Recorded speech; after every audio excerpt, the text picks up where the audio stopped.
नमस्कार दोस्तों, आपका बहुत बहुत स्वागत है हमारे YouTube चैनल में। दोस्तों, फर्स्ट टाइम फ्लायर की सीरीज में ये 6 पार्ट है, यानी छठा पार्ट है। दोस्तों, जब आप सिक्योरिटी चेक कराकर आगे बढ़ते हैं तो अगला प्रोसेस होता है बोर्डिंग कराना, यानी कि फ्लाइट में बैठने के लिए जाना। जब आप आगे बढ़ेंगे तो आपका काम है बोर्डिंग गेट जानना।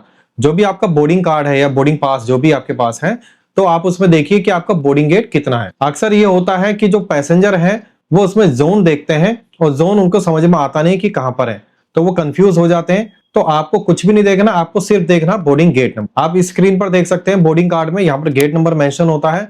अगर किसी वजह से आपका गेट नंबर मेंशन नहीं है बोर्डिंग पास में, हो सकता है कि आपने वेब चेक इन कराया हो, काफी दिन पहले वेब चेक इन करा लिया हो, ऑनलाइन आपने बोर्डिंग पास निकाल लिया हो, तो ऐसे केस में कई बार बोर्डिंग गेट उसमें मेंशन नहीं होता। तो आपको घबराने की जरूरत नहीं है। जब आप सिक्योरिटी चेक करा के आगे जाते हैं तो जगह जगह आपको स्क्रीन मिलती है, तो उस स्क्रीन में आप अपनी फ्लाइट का नंबर मैच करिए और सामने ही आपको बोर्डिंग गेट नंबर लिखा दिख जाएगा।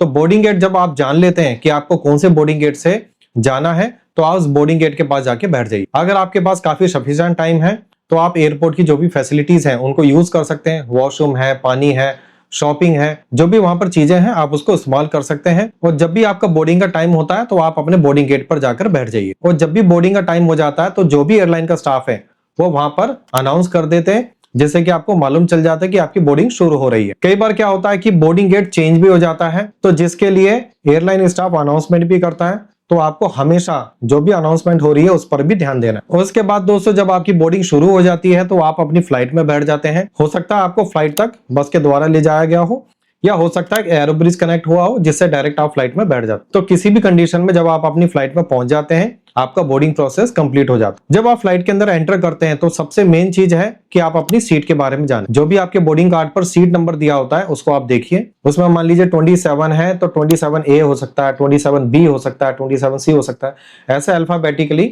ऑर्डर होते हैं। जब आप अपनी सीट के बारे में जान लेते हैं, अगर मान लो किसी वजह से आपको कंफ्यूजन लगती है, आप अपनी सीट का नहीं पता कर पा रहे, तो जो भी वहां पर एयरलाइन स्टाफ है, क्रूज स्टाफ है, आप उनको बता सकते हैं, वो आपकी पूरी मदद कर। और जब सीट आपको मिल जाएगी तो सीट के ऊपर ही एक हैंड होती है, यानी कि आपके सामान को रखने की जगह होती है, जिसको हैंड बोला जाता है।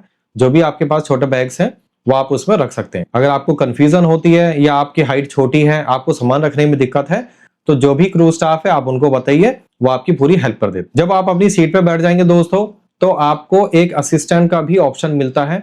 ऊपर ही आपकी सीट पे एक बटन होता है जिसको प्रेस करने से जो भी क्रू स्टाफ होते हैं वो आपके पास आते हैं। अगर आपको कोई भी प्रॉब्लम है, आपको पानी चाहिए, आपकी तबीयत खराब है, किसी भी तरह की समस्या के लिए आप उनको बुला सकते हैं। लेकिन कुछ लोग मजाक मजाक में इन सब चीजों को गलत फायदा उठाते हैं, बार बार क्रू स्टाफ को बुलाते हैं। उनको कुछ काम नहीं होता लेकिन फिर भी उनको परेशान करने के लिए वो क्रू स्टाफ को बुलाते रहते हैं।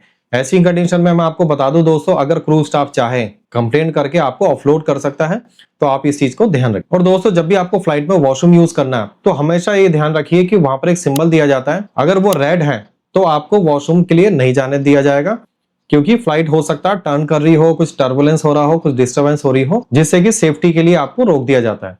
जब भी वो सिग्नल ग्रीन होता है तो आप वॉशरूम यूज कर सकते हैं। वॉशरूम थोड़ा कंजेस्टेड होता है फ्लाइट का, लेकिन फिर भी आराम से आप उसको यूज कर सकते हैं, कोई समस्या आपको नहीं आने वाली। तो दोस्तों, जब भी आप वॉशरूम को यूज कर लेते हैं, आप उसको जब फ्लश करेंगे तो उसमें काफी तेज आवाज होती है, क्योंकि वो बहुत ज्यादा पानी यूज ना हो इसलिए एयर प्रेशर का वहां पर यूज किया जाता है, जिसकी वजह से थोड़ा आवाज हो सकती है, आप डर सकते हैं। तो घबराने की जरूरत नहीं है। हो सकता है कि आपको ऐसा लगे कि आपने कुछ गलत बटन दबा दिया है, तो बिल्कुल परेशान होने की जरूरत नहीं है, वो एक नॉर्मल प्रोसेस है। इसके अलावा दोस्तों, जो भी आपने खाना बुक किया है, हो सकता है कि आपने प्री ऑर्डर किया हो जब आपने फ्लाइट बुक कराई थी, तो वो आपको 1 बाय 1 जो क्रू स्टाफ होती है वो आपको दे देंगे। अगर आपने ऑर्डर नहीं भी किया तो तब भी वहां फ्लाइट में आप उसको खरीद सकते हैं। फ्लाइट का खाना थोड़ा सा महंगा हो सकता है दोस्तों, तो उसके लिए आप मेंटली प्रिपेयर रहे। और सबसे इंपॉर्टेंट है दोस्तों, जो भी क्रू स्टाफ है, जो भी इंस्ट्रक्शंस वहां पर देते हैं, उसको आपको 100% फॉलो करना है। क्योंकि जो क्रू स्टाफ होते हैं बहुत ज्यादा ट्रेंड होते हैं, डेली फ्लाइट में सफर करते हैं, उनको पता होता है कि क्या सही है वहां पर और क्या गलत है। तो अगर आपको कोई इंस्ट्रक्शन दी जा रही है तो ये मान के चलिए कि आपके भले के लिए दी जा रही है, तो उसको आपको फॉलो करना है। अगर फ्लाइट में किसी भी तरह की डिस्टर्बेंस नहीं हो रही और क्रू स्टाफ ने फिर भी आपको सीट बेल्ट लगाने के लिए बोला है, तो आपको सीट बेल्ट लगानी चाहिए। जो भी इंस्ट्रक्शंस हैं उसको फॉलो करना है, क्योंकि सारी चीजें हमारी सिक्योरिटी और हमारी सेफ्टी के लिए बनाई गई है। चाहे आप पहली बार जा रहे हो फ्लाइट में या पहले भी जा चुके हो, लेकिन इंस्ट्रक्शंस को फॉलो करना हर एक पॉइंट पर, चाहे आप डिपार्चर से एंट्री करते हैं, सिक्योरिटी चेक कराते हैं या फ्लाइट में जाते हैं, तो हर जगह आपको इंस्ट्रक्शंस फॉलो करनी चाहिए। क्योंकि फ्लाइट का जो सफर है थोड़ा सा कॉम्प्लिकेटेड होता है। अगर आप इंस्ट्रक्शंस को ठीक से सुनेंगे नहीं तो आप ही को परेशानी हो सकती है। दोस्तों ये वीडियो थी कि जब आप सिक्योरिटी चेक करा लेते हैं तो बोर्डिंग कैसे कराएं और फ्लाइट में क्या क्या सुविधा आपको मिल सकती है। तो उम्मीद करता हूं आपको पसंद आई होगी। अगर आपको वीडियो थोड़ी सी भी इंफॉर्मेटिव लगी हो तो इसको लाइक एंड सब्सक्राइब जरूर करें। अगर आपकी फैमिली से पहली बार कोई भी फ्लाइट में जा रहा हो तो उसको हमारी वीडियो शेयर जरूर करें ताकि उनको भी सारी जानकारी हो सके। तो वीडियो को पूरा देखने के लिए बहुत बहुत धन्यवाद।